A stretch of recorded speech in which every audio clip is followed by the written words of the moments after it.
berangkat daripada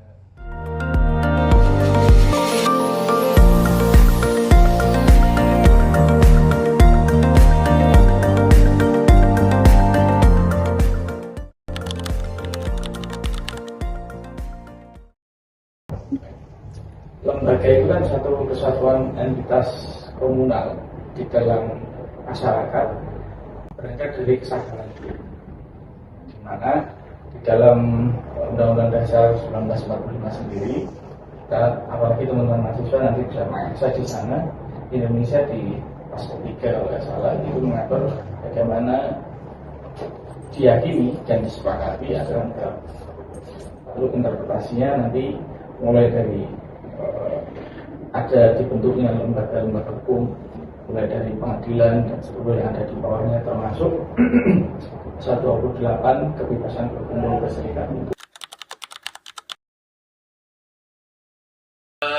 Peran menjaga ketertiban sosial di masyarakat di sisi kami sebetulnya adalah pengamalan atau praktik bagaimana masyarakat itu seminimal mungkin untuk kita ajak dia sadar hukum dulu, berangkat daripada dia menyadari hak individunya, apa yang bisa dia dapatkan, apa yang tidak bisa dia lakukan.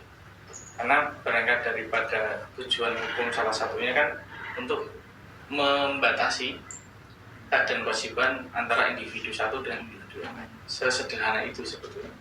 Belum berbicara kewajiban individu kepada negara atau sebaliknya, atau bagaimana timbul perbuatan hukum gitu. Untuk sekedar dia sadar terhadap dirinya sendiri aja.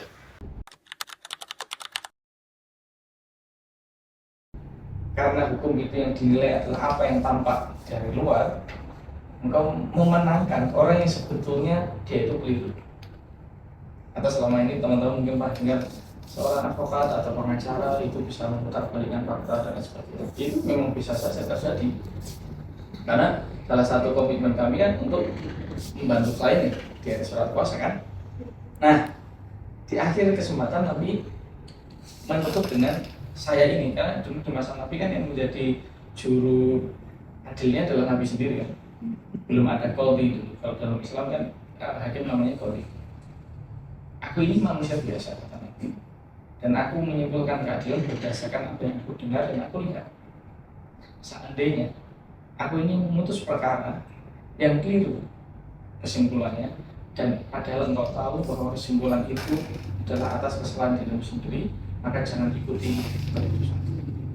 Nah itu sebetulnya sudah clear kalau berbicara ajaran Islam mengenai bagaimana orang mencari keadilan dan apa yang tersembunyi tadi.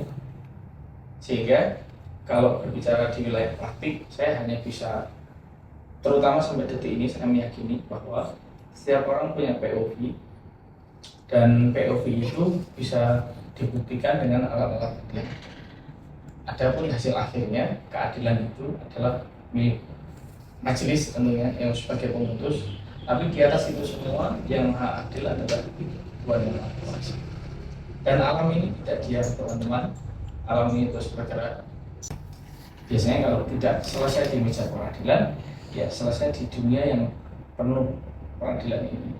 Bisa lewat pasangannya, kalau sudah berpasangan, bisa lewat anaknya, bisa lewat keluarganya yang lain, dan itu berdampak. Mungkin aku bisa dibilang ini ya, jika ada individu yang merasa hasil dari suatu persidangan kurang adil itu aslinya muncul dari si individu sendiri yang nggak percaya dengan hasilnya gitu. Ya lebih ke gini Mbak, karena punya POV masing-masing tadi ya. Terus juga interest itu kepentingan. Hukum itu kalau dulu saya belajar di kampus bukan berbicara hari ini, tapi 1 tahun lagi, 5 tahun lagi, 10 tahun, 20 tahun. Kalau ada orang yang nggak puas dengan putusan pengadilan, akan banyak faktornya. Faktor yang pertama boleh jadi kepentingannya tidak terakomodir. Yang kedua, seandainya kepentingannya itu tidak terakomodir, akan berdampak kepada jati dirinya, kenyamanannya, apalagi status sosialnya, dan yang lain.